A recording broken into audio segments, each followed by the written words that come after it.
estamos aquí en nuestro canal de 5 Stars y como siempre nuestro objetivo es intentar ayudar a todas las personas que nos ven, que al final son nuestros alumnos y nuestros posibles alumnos que participarán o no en nuestros cursos, pero bueno, nuestro granito de arena es poder ayudar a cuantas más personas relacionadas con el mundo del deporte, actividad física y también nutrición. Y en este caso, sobre todo, nos vamos a centrar en esas habilidades blandas que muchas veces son desconocidas para los profesionales que solamente se centran en habilidades verticales, en ese conocimiento teórico, conocimiento práctico solo y exclusivamente relacionado con la actividad, pero en el día de hoy queremos abordar un tema que quizá, y seguramente que muchos de vosotros lo habéis sufrido, que es comenzar a dar esos primeros pasos y que no te funcionen las cosas. Entonces, bueno, para eso vamos a aplicar la teoría y la práctica. En este caso, bueno, como teoría y sobre todo relacionado con esa resiliencia, está conmigo, bueno, pues Alain Suiza, que es quien lleva todos los módulos de habilidades blandas dentro de 5 Stars. Y yo particularmente, bueno, pues voy a intentar ayudaros bajo mi experiencia relacionada con tantos años en entrenamiento personal y llevando equipos de entrenadores personales, a lo cual, bueno, pues nos hemos enfrentado a situaciones de éxito y no éxito temporal. Nosotros nunca hablamos de fracasos, sino que siempre son éxitos o no éxitos, y lo vais a entender ahora el porqué. Así que, bueno, Alain, ¿cómo estás? Muy buenas, Rafa, ¿cómo estás? Vamos a divertirnos un poquito, ¿no? Hombre, como siempre, vamos a procurar nutrir nuestro intelecto divirtiéndonos, ¿no? Que es la mejor manera de empezar. Exacto. Lo más importante de todo, sobre todo, es vamos a intentar poner el corazón para que podamos, pues, quizá a lo mejor mostraros un pequeño camino o situaciones que habéis vivido de frustración, de no dormir por las noches, de incertidumbre, de nervios, de esto no me sale, ¿y por qué no me sale? ¿Y por qué no funciona? ¿Y por qué no llego? ¿Por qué otra gente gana dinero y yo no? ¿Y qué tengo que hacer? Pues todo eso lo vamos a resolver un poquito, vamos a dar algunas pinceladas acerca de algunos trucos que podéis utilizar para que podáis afrontar esas situaciones de una forma quizá a lo mejor más diferente, ¿no? Entonces, lo primero que me gustaría empezar contigo, Alain, es acerca de... ¿puedes explicarle a la gente que nos está viendo ahora mismo qué es la resiliencia? Hombre, pues sí, la resiliencia, y para no extenderme mucho, la resiliencia lo primero que es afrontar las adversidades y salir reforzado ante ellas. Quiero decir, la resiliencia es un estado vital que necesitamos y el ser humano tiene que tener, y de hecho implícito lo tenemos. Lo que pasa que a veces, como tú bien dices, a veces seguimos el mismo patrón y nos frustramos y decidimos quedarnos. La resiliencia nada más que es superar las adversidades y salir reforzado ante ellas. Y esto es un poco que lo llevamos haciendo desde que el hombre se arrastra desde el barro. Entonces es algo innato en el ser humano, Lo que pasa que ahora, pues, el ponerle nombre nos ayuda y nos permite todavía, pues, afrontar las situaciones de incertidumbre con mayor efectividad. Así es. Pues... Eso sería un poco el tema. Lo que pasa que sí que me gustaría que me ayudaras o por lo menos que pudieras decirme si has visto algún caso en el mundo deportivo, que yo creo que tú eres conocedor de esto, tú eres más experto en este tema, y a ver si nos podrías concretar un poquito más lo que es la resiliencia en el mundo deportivo. Tú eres el experto, sobre todo en esa habilidad de experto, y ya tienes muchísimos casos relacionados con muchos deportistas. Sí. Y yo te voy a hablar acerca de mi experiencia personal, desde estos primeros pasos que di como entrenador personal. Sí. Y luego, pues, desde el punto de vista, por ejemplo, de haber estado en muchísimos procesos de selección de entrenadores personales, tanto en formación de los mismos e incluso pues consultorías, por ejemplo, que yo haya visto esos perfiles, ¿no? Yo hablo como experiencia personal. Esa resiliencia afecta sobre todo al sabotaje que te hace al principio del esto no se puede, ¿no? Yo recuerdo los primeros pasos en una instalación deportiva que en Marbella, que, bueno, pues éramos, no sé si cerca de 14, 15 entrenadores personales. Yo empecé, era mi primer mes. Y algo que sentí que lo recuerdo y lo recordaré toda la vida porque fue al final una palanca para luego hacer más cosas que hasta el día de hoy nos ha llevado a donde nos ha llevado. Pero el primer punto era el entorno, ¿no? El entorno con quien tú te relacionas. Entonces, dentro de esos entrenadores personales, había entrenadores que, por ejemplo, pues tenían bastante éxito y estaban realizando muchísimas sesiones de entrenamiento personal, y como en todo grupo, otros que no. ¿Qué ocurría? Que cuando tú comienzas a realizar una actividad y tiene un entorno tóxico, el autosabotaje es más sencillo que te ocurra que si, por ejemplo, pues tú intentas tener un entorno de gente un poquito más positiva. El ser humano, sobre todo cuando comienza a realizar una actividad, creo que es muy débil y muy sensible de mente. Al final es como un niño de 4 o 5 años que es muy moldeable ante situaciones tanto positivas como negativas. Entonces, en ese aspecto, yo sobre todo le diría a la gente que intentase protegerse de entornos tóxicos, de gente que, por ejemplo, pues que diga, pues a mí no me funciona, pues yo no estoy, y ¿qué pasa? Y a mí no me funciona, aquí no se gana dinero. Yo me acuerdo las primeras veces que me decía un entrenador, aquí no va a ganar dinero porque yo estoy ganando 700 euros, 800 euros. Y sin embargo, yo veía a un alemán que el tío se estaba hinchando y además lo veía siempre sonriendo. Y yo decía, güey, qué diferencia, ¿cómo puede ser que uno esté ganando esto y otro esté ganando esto, ¿no? Y realmente en lo que cambia todo es en la mentalidad. Uno entiende como que el trabajo es parte del juego, entonces pues le quita presión y entiende pues que tiene que intentarlo y avanzar. Y el otro se pone nervioso. Y ante cada no sube la presión. Y no entiende de que, por ejemplo, nosotros lo decimos mucho, que nosotros tenemos un equipo de asesores, o yo, por ejemplo, cuando tenía equipo de entrenadores personales, ellos realizaban ventas. Y al final tú tienes que entender que el primer consejo que yo voy a dar es generar tráfico. En un entrenador personal, en un nutricionista, en un dietista, lo que tienes que generar es tráfico. O sea, intentarlo, hablar con muchas personas y cuantas más mejor. Porque esa primera barrera que es el contacto y tú la superas, comienzas a sentirte bien. En el momento que tú no lo intentas, el hecho de no intentarlo te hace que la siguiente vez te sea más difícil, porque no estás rompiendo esa barrera. Por tanto, cada vez haces que ese nivel de incertidumbre, nerviosismo, pues al final hace que cada vez aumente. Y eso te dificulta que puedas dar el primer paso. Entonces, yo siempre digo que lo primero que te lo tomes como un juego, y el punto exacto de cómo tienes tú que enfocar ese juego es en que te dé igual el no. Nosotros siempre decimos muchas veces esa tolerancia al no, que es parte de la resiliencia, y es que tú tienes que buscar el no, porque si buscas el no le quitas presión. Ahora, si tú entiendes que como sea tú tienes que conseguir un sí, es donde viene también ese nerviosismo y esa incertidumbre. Entonces, como primer paso, yo diría que hay algo que relaja bastante, que es centrarte en la ayuda. Entonces, si tú te centras en la ayuda, te quitas la presión del sí, y si tú te centras en la ayuda, en yo quiero ayudar a esa persona, ocurren dos cosas en tu cerebro. Lo primero, que ves que no sabes, por tanto, cuando tú terminas tu trabajo, comienzas a aprender. Yo, por ejemplo, me acuerdo que en los primeros meses, sobre todo, me veía perdido, no tenía ni idea. Y yo veía a mis compañeros que sabían muchísimo más que yo. Entonces, lo que yo veía con lo que podía compensar era en que yo terminaba de trabajar y me ponía a estudiar.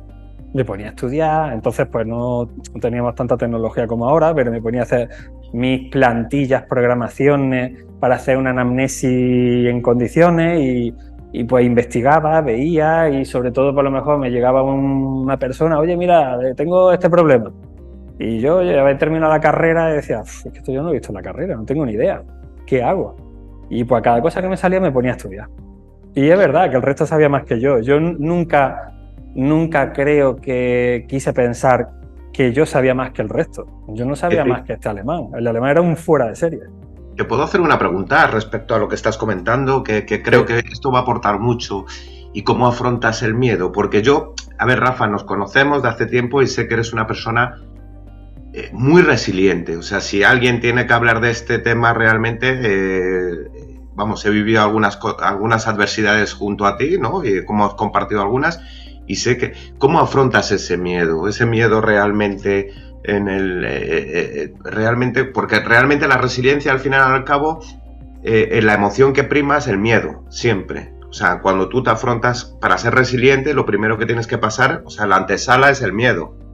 Una vez que lo afrontas, cuando te has visto muchas veces decir, ¿cómo me hago yo un hueco? Y cómo me hago un hueco a pesar de todas mis limitaciones o todas las adversidades, mejor dicho. Yo creo, sinceramente, que yo tengo un anclaje emocional en algo que me sucedió y eso hizo que cambiase mi vida. Entonces, a veces yo creo que la gente tiene que entender que los momentos más difíciles de tu vida son los que realmente hacen que cambies como persona y hacen que progreses.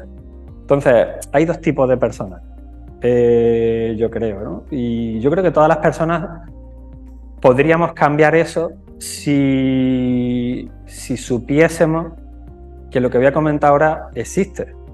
El problema es que desconoces esa sensación. Cuando nosotros ahora mismo estamos comentando lo que vamos a comentar, yo creo que más de uno ya estará en alerta y cuando le ocurra eso sabrá, ok, esto es lo que vi en este vídeo, en esa entrevista, lo cual estoy pasando por aquí y este es el camino. Entonces nuestra pequeña ayuda es esa, ¿no? Yo voy a comentar una experiencia personal que hasta aquel entonces pues yo había tenido problemas, pero yo creo que como cada persona y lo afrontaba, salía.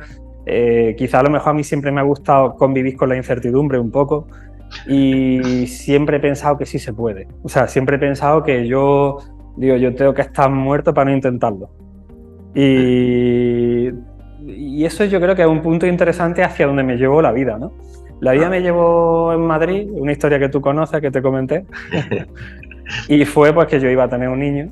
Entonces pues en ese momento se alinearon los astros, pues me salió así la situación y yo pensaba que era el fin del mundo porque era al final un niño que yo dependía de él, que era mi hijo, que era la vida o muerte de él. Y bueno, pues imaginaros, no me dio tiempo ni a asistir al parto y lo único que fue entrar por la UCI, coger una doctora que había allí, una pediatra, y me dijo, ¿traes padre del niño? Sí, ven por aquí, firma aquí. Y yo, ¿cómo? ¿Qué? Sí, te tienes que hacer la idea de que igual vive, que no, ve haciéndote la idea. Y claro, imagínate tú darte la vuelta y ponerte a hablar con la familia y decir, ¿cómo va todo? Y tragarte esa emoción y decir, no, va todo bien, va todo perfecto. Solamente un pequeño distrés pulmonar y sale adelante y ya está, no os preocupéis. Entonces hubo un punto interesante que fue que una vez que yo llegué y entré a la UCI yo tenía varios sentimientos. El primero era de hundirte y el decir, ¿por qué me ha tocado a mí esto? ¡Qué putada!, ¿no? El segundo era, vaya tela lo que me ha dicho, guau, me estoy cabreado y vaya y no sé qué, bla, bla, bla. Y el tercero era, ostras, o yo aquí pasa algo, o cambio algo, o muevo el mundo, o tengo un problema del cual me puedo arrepentir toda mi vida. Súmale más, añado otra cosa, que a los pocos días se tienen que llevar un niño de enfrente porque estaba pues muy malito y pues seguramente pues tendría un problema, ya no sé lo que pasó después, no quiero ni comentarlo, pero os podéis imaginar, ¿no? Y pues claro, ahí lo ves más cerca todavía porque ¿qué ocurre, no? Ostras, ¿qué haces? Y la supervivencia, que no lo llamo de otra forma, te hace pensar y darle al tarro. Aquí es donde yo digo, Dios, sacad de vuestro interior lo máximo que tengáis, y el entusiasmo y el ganas de abordar a toda la persona que tengáis alrededor. Eso es lo que os saca adelante. No saca adelante el coraje de mirar al médico, lo que me ha dicho, qué malo que es, que bla, bla, bla. Y no saca tampoco el decir, yo confío ciegamente en los profesionales, que son buenísimos. Gracias a Dios, ellos fueron los que sacaron eso adelante. Pero sí que es verdad que yo veía, digo, aquí falta algo que no tengo.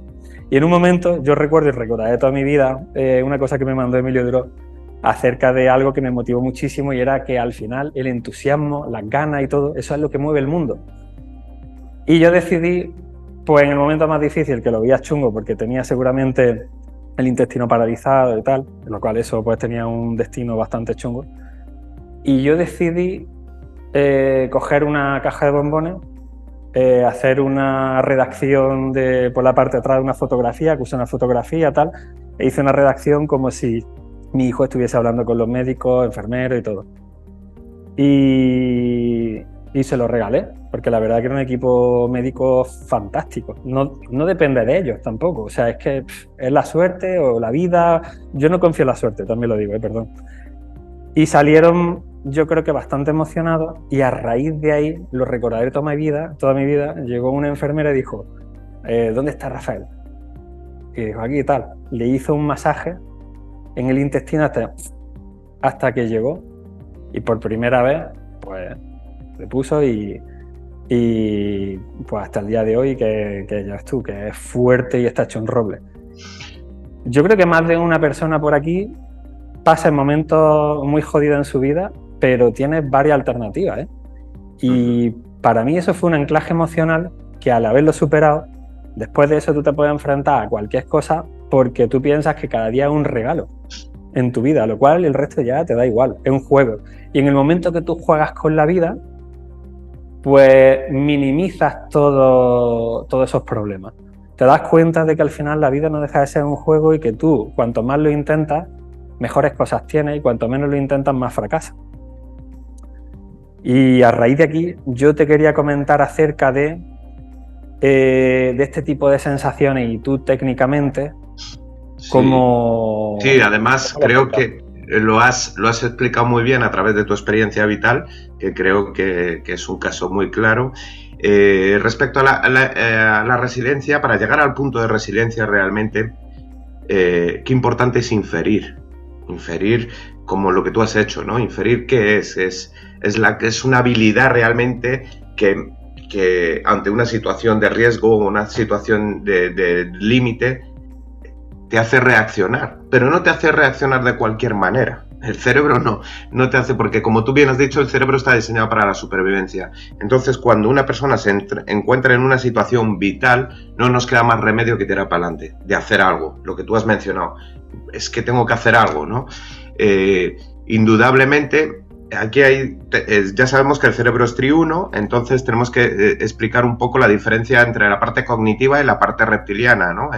Y la parte límbica, ¿no? Las emociones, al final, muchas personas lo que hacen es que se secuestran ante la emoción, ante una situación, y la emoción les secuestra. Es la emoción que prevalece por encima de, ¿no? Si el miedo me puede dar por paralizarme, evitar o luchar. Huir, parálisis o luchar.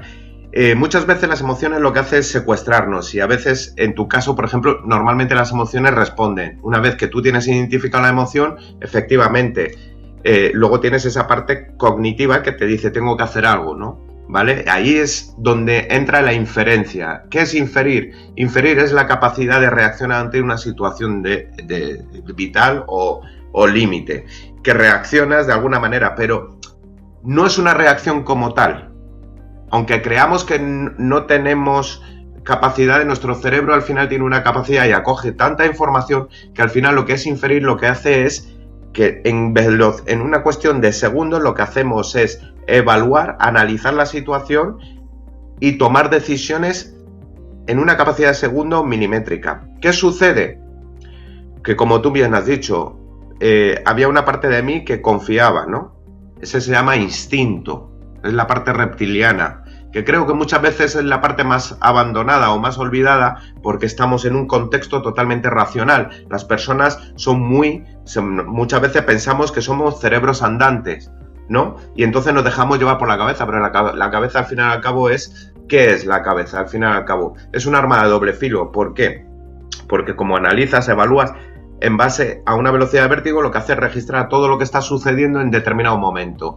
Y a partir de ahí, si tu análisis es contrario, al final y al cabo no tomas decisiones o las dejas al lado. En tu caso, ¿qué es lo que prevalece? El instinto. El instinto es eso que te da confianza, decir, lo que estoy haciendo está bien hecho y sé que va a tirar para adelante. Muchas veces creo que es muy importante. Tenemos el caso de Rafa Nadal. Rafa Nadal, hablando en el mundo deportista, Rafa Nadal es la persona, para mí, Si tuviera que poner resiliencia, pondría su foto una persona que ha sufrido 8 lesiones, que incluso le han dicho que tenía que abandonar el tenis, que no iba a volver a jugar y no ha dejado de ganar. Quiero decir, no ha dejado de luchar. Al final, él siempre ha confiado más por encima de los médicos que le han dicho que no iba a volver a jugar. Ha confiado más en él que realmente que en lo que le podían haber dicho, ¿no? ¿Se entiende hasta ahí? Entiendo que es importante tener en cuenta esa parte, que tenemos una parte instintiva que es la parte reptiliana, la de supervivencia, y esa nunca nos abandona, nos hace sacar fuerza de donde no lo hay. Yo lo veo así. Uh-huh. Hay algo acerca de que muchas veces la gente pasa por situaciones que hace cambiar su propia forma de ser, ¿no? Por ejemplo, en mi caso, pues fue un anclaje emocional importante, ¿no? Pero ¿tú piensas que, por ejemplo, este tipo de situaciones son las que realmente te hacen cambiar, o que la gente progresivamente también puede cambiar su forma de pensar a través de aprender, como por ejemplo en este caso, gente que esté viendo esto y que diga, ostras, que yo estoy pasando por aquí y yo puedo aprender de esto? ¿O tú crees que la gente tiene que realmente vivirlo, sentirlo y a partir de ahí tener esa experiencia de aprendizaje? No, yo creo que se puede aprender. Vamos a ver, entre la sabiduría y la inteligencia hay mucha diferencia, y quiero decir, la parte teórica es importante. Al final, al cabo, este tipo de información lo que te hace es prevenir ante una situación, que cuando la veas ya la tengas identificada y te ayuda a reaccionar de una manera mucho más efectiva o mucho más eficiente en el tiempo. Yo creo que ser resiliente es importante. O por lo menos saber qué es. A ver, hay muchas personas que resiliente puede serlo todo el mundo, pero hay gente que se desempeñan en no serlo. Quiero decir, es mucho más fácil justificarse y culpar, ¿no?, que asumir esa responsabilidad de tomar decisiones. Eso es lo que hace que las personas no avancen, se queden ancladas, ¿no?, que es lo que sucede en muchos casos. Pero no, por norma general, y más en el ámbito de deporte, yo creo que la resiliencia es algo que todo entrenador tiene que trabajar con sus clientes, o sea, quiero decir, y si quiere vivir de ello, más todavía, quiero decir, porque al final y al cabo la resiliencia lo que te ayuda es aumentar esa autoestima, esa capacidad, porque al final la resiliencia lo que te hace es que logres determinadas cosas. Cada logro es un valor, es aquello que te define a ti. Por lo tanto, siento que para mí es primordial la resiliencia en el mundo deportivo, todavía más. ¿Por qué? Porque lo que hace es que tú tengas que ir logrando porque cada logro es un valor.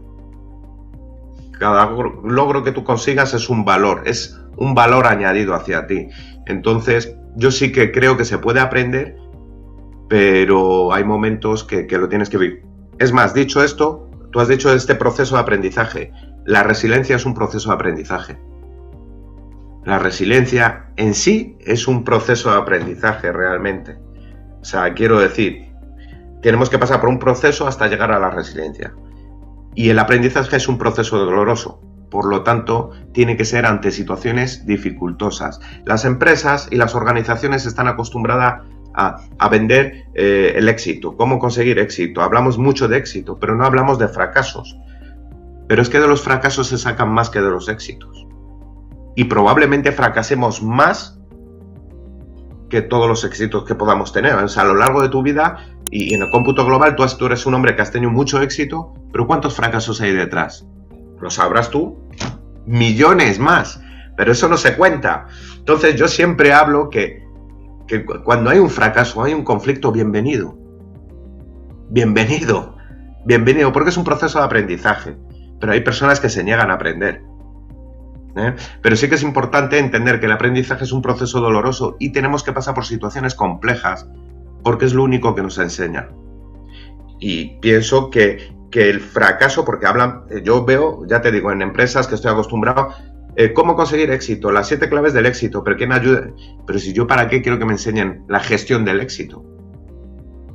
Yo quiero gestión del fracaso, ¿no? ¿Cómo gestiono yo el fracaso? Es donde quiero aprender, ¿no? Ahí, gestionar el éxito es más sencillo, ¿no? Pero gestionar el fracaso parece que tenemos miedo de utilizar esa palabra, pero es que el fracaso son los logros y los éxitos que están por venir. Cada fracaso que tengas es importante que luego te vendrá un éxito. Eso es primordial que lo tenga en cuenta el ser humano. O sea, quiero decir, todas las personas. Sí. Yo pienso exactamente igual. Si como ayuda, por ejemplo, a un profesional que está empezando en el mundo de la actividad física y el deporte, y al haber visto tantos profesionales, por ejemplo, y buenísimos profesionales fracasar y al mismo tiempo tener éxito, ¿no? Yo pienso que hay un factor diferencial entre el éxito y el fracaso, que es precisamente cómo tolera el fracaso. Entonces, es lo que tú dices, es que tener éxito, hablas de éxito, los principios del éxito, tal, y mira muchísimos libros de autoayuda. Claro, mira muchísimos libros relacionados con autoayuda, pero realmente yo creo que en los primeros pasos te tienes que centrar más en cómo tolera el fracaso que en cómo va a tener éxito, porque al final el cómo tolera el fracaso significa cuántas veces lo vas a intentar para tener éxito. Entonces, cuantas veces lo intentes, experimentarás esa curva de aprendizaje para poder llegar a donde tú quieres llegar, pero lo vas a hacer a través del fracaso y equivocarte. Es lo que yo digo, por ejemplo, ¿no?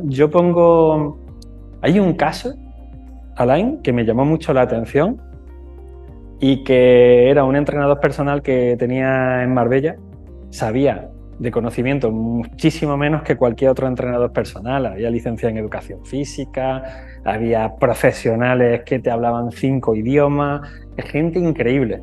Pero había un tío que se lo creía tanto, iba con tal confianza a hablar con la gente, que vendía como nadie. Evidentemente luego la parte técnica, pues estábamos detrás, oye, pues, con cuidado, ¿no? Pero y yo era inexplicable. Para mí fue una lección de aprendizaje y también como una experiencia personal luego para darme cuenta de otras muchas cosas que al principio yo no valoraba, ¿no? Hubo un momento que me acuerdo, y en Marbella fue, que quería tener todo licenciado en educación física. Porque decía, claro, es que yo quiero dar un nivel y tal, y quiero que... Y me cayeron las ventas que no te pueden imaginar. Y al final que me di cuenta, yo decía, ostras, si es que por encima del papel está la actitud que no se aprende en una universidad, en una FP, en un curso, no se aprende. Esto que estamos viendo ahora mismo no se aprende porque para empezar te lo tienen que enseñar, yo creo que gente que haya experimentado eso. Por tanto, yo, y creo que esto lo hacemos sobre todo para ayudar a la gente, ¿no? Tienes que realmente focalizarte precisamente en eso. Yo creo que no autosabotearte, en tener un entorno no tóxico, que te digan no, tú no vas a poder, porque eso es muy difícil, porque bla, bla, bla. Yo, fíjate, yo vengo de Jaén, que Jaén es una ciudad que amo con locura y que a mí me ha aportado muchísimo, me ha aportado amistades, me ha aportado crecimiento personal, todo, pero es una situación que era difícil.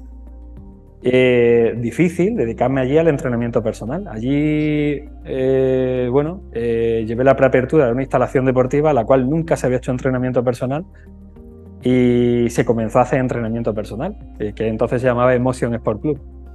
Y una instalación impresionantemente bonita y con una gente maravillosa, gente que estaba trabajando allí dentro, increíble, vamos, una alma impresionante. Y se conseguían muchas veces las cosas por creértelo, que es lo que yo estaba diciendo con este entrenador. Se lo creía.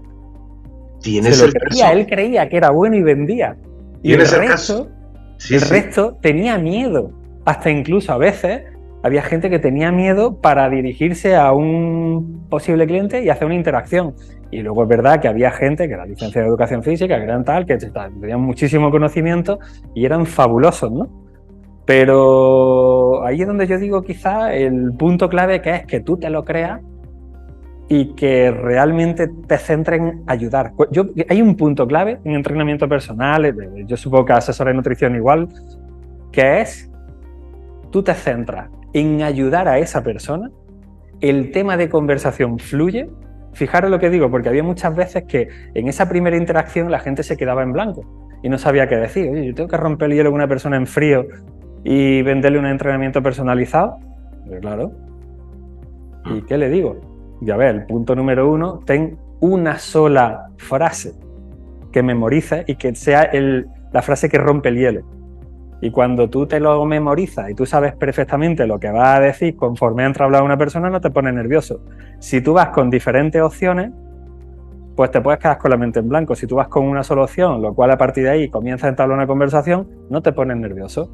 Y a raíz de ahí comienza esa conversación que está solo y exclusivamente enfocada a ayudar a esa persona. Y ahí pierde ese nerviosismo y comienza a realizar esa interacción y, además de eso, adquiere autoconfianza, ¿no? Sí, ahí tienes el caso de Mohamed Ali. ¿Cómo? Mohamed Ali siempre decía que él era el número 1. No sé si lo recordáis. ¿Lo recuerdas? Él Claro. subía y decía, yo soy el número 1, yo soy el mejor del mundo, yo... Y entonces, claro, tanto se lo creía que hizo creer al mundo que era el mejor del mundo. Entonces, cada boxeador que subía al ring, y sabes que tengo mucha alianza con el boxeo, cada boxeador que subía al ring, ¿con quién se tenía que pelear? Con el número 1. Ya tenía el primer asalto ganado. Una de las cosas que le hizo salir tan fuerte, él antes de la pelea ganaba el primer asalto. Y es que hizo creer al mundo entero que él era el número 1. Cualquiera que subiera al ring tenía que saber que se iba a pegar con el número 1. Evidentemente, ya psicológicamente ese boxeador que sube al ring, este es mejor que yo. Y ahora tengo que intentar ganarlo. Claro, lo ponía por debajo siempre. Era brutal, en la parte de creer. Pero mira, has dicho una cosa que me llama muchísimo la atención, que lo he dejado anotado porque has dicho una verdad como un templo. Y nos pueden enseñar de todo en la vida, pero no nos enseñan a valer. Y eso es una realidad. No te enseñan a valer. Te pueden enseñar inglés, el mejor profesor de inglés. Te pueden enseñar ingeniería, arquitectura, lo que quieras. Pero luego no nos enseñan a valer. No nos enseña a afrontar determinadas situaciones, ¿no? Y eso es importante. Y luego otra cosa que has mencionado, Lilo, que quería comentar, es cuando has dicho la tolerancia al fracaso. Es que las personas tienen miedo al fracaso y por eso quieren evitarlo. Pero el fracaso es el primer elemento del aprendizaje. Si no hay fracaso, no hay aprendizaje. Entonces una persona tiene que darle la bienvenida a todo esto. ¿Sí? Pero vamos, desde mi punto de vista, no sé cómo lo verás tú, pero respecto al tema de que no nos enseñan a valer, eso es una realidad. Nos enseñan todas las habilidades hard, ¿no? Las duras, las habilidades duras, las verticales, ¿no? Pero no nos enseñan a movernos por el mundo, a afrontar situaciones, a entenderlas, ¿no? No nos enseñan a eso, ¿no? Yo creo que una de las partes importantes que tenemos en el curso es que además nos hemos dado cuenta que esa parte es importante, que los tenemos que enseñar a las personas a valer, ¿no? O por lo menos que tengan intención de valer. Hay algo, Alain, que me ha recordado. Mi segunda persona con la cual pues, cliente de entrenamiento personal, una chica inglesa, y yo entonces no hablaba inglés. Y tuve que realizar la venta prácticamente por gestos y ofrecerlo por gestos. O sea que era, al final lo que tú dices es, juegas, te da igual el no porque tú entiendes como que estás jugando, lo cual en el momento que tú todo esto lo interpretas como un juego, que la vida es un juego y al final te da igual todo, es como que tomas las decisiones correctamente porque no te pones nervioso, ¿no? Y yo recuerdo esa segunda venta que yo prácticamente lo que hice fue lo poquito que hablaba en inglés, gesticulando, ayudándole tal, y estuve unos cuantos años con ella, ayudándole, siempre pensando en ayuda. Uh-huh. Entonces, pues claro, yo al principio me lo tomaba lo que estamos hablando, bueno, un juego, me da igual. Pues si me sale bien, haré entrenamientos personales, si no, pues me dedicaré a otra cosa, me da igual. Sí, has dicho una cosa muy importante, que quiero resaltar, y es cómo te hablas a ti mismo. Claro. No es lo mismo decir, bueno, pues esto es un juego, y a ver qué es lo que sale, ¿eh? No es lo mismo decirte eso que decir, hostias. Yo creo que muchas veces las personas se toman la vida tan en serio que todo se convierte en serio. Pero creo que el humor también es una parte seria de la vida y que creo que no se tiene en cuenta, ¿no? Muchas veces es lo que percibo en las personas, ¿no? Que todo es muy en serio, que todo es dificultoso. Bueno, pues es un poco, hay que tomárselo un poco como un juego. ¿Cómo te hablas a ti mismo y desde qué lugar te hablas? Quiero decir, ¿qué es lo que me estoy diciendo y desde qué emoción me estoy hablando? Porque no vas a tomar las decisiones igual desde el miedo que desde la alegría o desde el enfado. ¿Qué es? Porque al final las emociones son indicadores, nos dicen, nos hablan de ti. El miedo te indica peligro. El enfado es el que más habla de ti, porque te dice aquello que no te gusta. Si te enfadas 2 veces por lo mismo, pues ya tienes un problema, es que no has hecho nada por ello, ¿no? Pero el enfado te está diciendo aquello que no te gusta. Entonces, habla mucho de tu identidad, de quién eres. La tristeza sabemos que te indica pérdida. El asco, intolerancia. Hablando de tolerancia e intolerancia, las personas tienen asco a vender, tienen asco a promocionarse, tomo la decisión desde ahí. Quiero decir, ¿por qué? Porque has dicho algo muy importante. Por ejemplo, yo utilizo mucho el tema de las ventas en la parte resiliente, porque sabes que, bueno, en las empresas doy ese tipo de formación. Yo cuando voy a un vendedor, le digo, bueno, ¿qué? ¿Y qué? Cuéntame, ¿cómo lo ves? Y me dice, no, es que, claro, el no ya lo tienes. Entra en el sueldo del vendedor. Quiero decir, sí, o sea, si tuvieras sí, no serías un vendedor, serías otra cosa. El vendedor parte de un no. Entonces tú no le puedes tener miedo al miedo, o sea, no puedes tener miedo al no. No lo puedes tener porque forma parte del sueldo, está ahí. Yo no pienso, cuando yo hablo con un vendedor, no le digo, yo cuando voy a vender, no pienso, a ver si me dice que sí. No. Yo ya sé que me va a decir que no. Entonces salgo de mi casa y digo, a ver cuántos sí consigo. No salgo de mi casa diciendo, a ver cuántos no me dicen. Que, cuidado, lo importante que es hablarse. Y tener claro desde qué lugar estás. Entonces, por eso te estoy hablando que considero que muchas veces es muy importante cómo me hablo yo a mí mismo. Porque tal y como yo me hable, esto va a generar en mi cerebro una interpretación y esa interpretación va a generar un impacto a las emociones. Y voy a tener que tomar decisiones en base a la emoción que tenga. Por eso es importante hablarse y cómo hablarse. No es lo mismo decir esto es un juego y a ver si consigo un sí de aquí. Porque el sí realmente es el reto, es el desafío del vendedor. Entonces, una persona resiliente, sin desafíos, sin retos, no es resiliente. Tiene que haber un reto. Entonces, no podemos tener miedo a los obstáculos o a las adversidades. O buscar otra huida. No, tenemos que afrontarlas y dar la cara. Y una vez que las superes, porque fracasarás probablemente, ¿y qué? ¿Y qué? Pero lo que has aprendido, eso no te lo quita nadie. Y en otro escenario, ya te llevarás ese aprendizaje y probablemente consigas el éxito. Pero eso es algo importante. Qué importante es hablarse bien. Y cómo me alegra que hayas dicho, pues mira, pues yo decía, esto es un juego. Lo estabas diciendo claramente. ¿Cómo me hablo? ¿Cómo me hablo yo a mí mismo? ¿Cómo me trato? Que sí, que esta situación es dura, pero si encima me trato mal, mal vamos. Has dicho algo muy interesante que es cómo te trata, ¿eh? Claro, cómo me trato. Es muy gráfico. Claro. Hay gente que se si ya es difícil esta situación, si ya es compleja esta situación, si encima me trato mal, vámonos, Rafa. Es gente que se castiga, hay gente que se castiga. Hay mucho masoquista. Y cada vez más, porque no nos educan, no nos enseñan a valer, Rafa. Sí. No nos cultivan. Te quería comentar y ya por terminar esta charla, ¿no? Es acerca de casos de éxito que yo he visto a lo largo de mi vida. Entre uno de ellos fue este primero que yo comentaba acerca de que tenía quizá menos conocimiento que muchos entrenadores, pero se lo creía. E incluso había entrenadores que decían, Si es que yo soy entrenador personal, es que yo no tengo que vender. Y yo decía, si es que el entrenador personal es comercial, coach, entrenador personal también. Es que un entrenador personal tiene relación con el cliente, como tú dices. Es que tiene que tener todo. Sí, sí.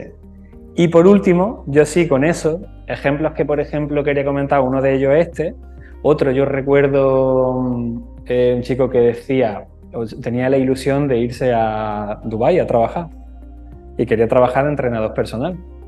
Y a mí me llamaba la atención porque, te voy a ser sincero, yo al principio decía, ¿cómo se vaya a trabajar Dubái de entrenador personal? Estando en España, que lo tienes más fácil aquí, ¿cómo te vas para allá? Oye, que se fue. El tío llegó, hizo el curso, se cogió, empezó a echar pues se fue a trabajar allí. Y yo decía, oye, chapo, porque al final ha exprimido el limón, o sea, ha sacado petróleo, ¿no?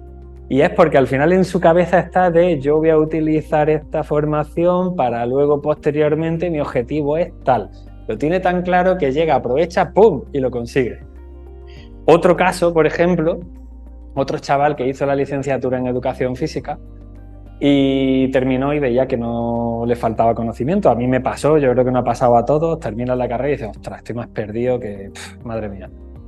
Y él, pues bueno, hizo la formación nuestra por el hecho de estas cosas que estamos diciendo, de esta habilidades blandas o quizás esa psicología que como nosotros al final conocemos a lo largo de la experiencia, qué es lo que realmente tienes que aprender por encima de ese conocimiento relacionado con el entrenamiento personal para que realmente el conocimiento o esas habilidades verticales que ha aprendido, joder, pues que las pueda aprovechar. O sea, lo ideal es que ese conocimiento no quede ahí en saco roto solamente en un papel, sino que verdaderamente tú entiendas cómo funciona ese oficio y ese trabajo, ¿no?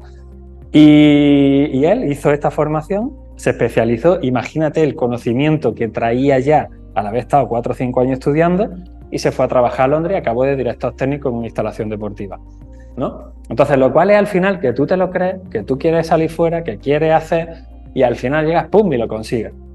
Por tanto, es más cuestión de tomarte la vida como un juego. Quizá a lo mejor nosotros ahora hablamos, fíjate que te digo, de casos de éxito y lo que colocamos es quizá una pequeña barrera dentro de todo el mundo que está viendo y dice, uff, eso tiene que ser muy difícil, ¿no? Eso de irte a Dubái, a tal, porque ellos empiezan desde un inicio que ven un mundo por delante que dirán, eso no es para mí porque yo acabo de empezar y yo no creo que sea capaz de conseguir eso. Pero realmente, yo siempre digo algo, yo nunca fui ni el mejor alumno en la escuela, ni el mejor en el bachillerato, ni el mejor en la universidad. En la universidad yo era normalito, habría muchísimos estudiantes mejor que yo. Pero al final es cuestión de que tu psicología es tú te lo crees, tú te lo crees, tú te lo crees, tú te lo crees, avanza, avanza, avanza, tienes 10 frentes abiertos, chocas contra un muro, pero tú tienes la seguridad que dices, bueno, si es que un muro que seguramente lo voy a romper, me da igual. Aunque tenga 2 metros de grosor, yo sé que si en vez de pegarme un cabezazo, me pego 50 cabezazos, seguramente voy haciendo agujeritos hasta que llegue al final. Pero es ahí. Es ahí claro. La clave. Es ahí. Pero mira, fíjate, estás hablando de este tema de este caso de éxito de este chico, ¿no? Que creo que... Pero claro, este chico todo lo que ha tenido que atravesar, todo lo que ha tenido que vivir. Lo que pasa es que yo creo que a lo mejor no ha sido, o sea, él ha utilizado la orientación a una profesión para llegar de alguna manera a los demás. O sea, quiero decir, las personas aquí hemos venido para dejar huella. Al final, al cabo, da igual que seas entrenador personal que trapecista, quiero decir. Al final es cómo me comunico con los demás. Yo creo que muchas veces un grave error que cometen muchos entrenadores, que sabes que por el Comité Olímpico conozco el tema, pues hombre, pues veo que muchos errores es decir, bueno, yo sé de entrenamiento personal y ya, ¿no? Pero por eso no te van a contratar. Entonces, ¿tú qué buscas realmente? Un entrenador que busca llegar a más gente tendrá que desarrollar otras habilidades que no solamente es las habilidades verticales. Quiero decir, ¿por qué? Porque al final y al cabo la función que tiene un entrenador es mucho más allá que la de un entrenador. Mucho más allá. Porque en un sistema como el que hoy día tenemos, que es cada vez más digital, los pocos oficios que quedan y los pocos trabajos que quedan, la relación humana, uno de ellos es el entrenador. Y el entrenador tiene que prepararse para todo lo que viene, no solamente a nivel saber de fisiología, saber de entrenamientos funcionales. O sea, no solamente tiene que saber eso. O sea, para tener éxito, para crecer en la vida, tienes que tener mucho más. El componente del caso de éxito que tú tienes, pues seguramente ese hombre no solamente tuvo que estudiar, tuvo que ampliar sus conocimientos en otros parámetros. Y no solo eso, es que él luego tenía una visión. Qué importante es tener una visión, ¿a dónde quiero ir? O sea, ¿para qué quiero ser entrenador personal? O sea, ¿a dónde quiero ir con esto? ¿No? Es aprender a jugar un poco con nuestra mente y saber que no es tan difícil. Nosotros hacemos que las cosas sean difíciles. Así es. Bueno, pues Alain, millones de gracias y como decimos, nuestro objetivo es poder ayudar a cuantas más personas mejor. Y bueno, pues si os ha gustado mucho esta pequeña charla relacionada con resiliencia, recuérdate suscribirte, darle al like y nos vemos en la siguiente. Así que muchísimas gracias. A ti, Rafa, un saludo. Saludos. Hasta luego. Gracias. Hasta luego.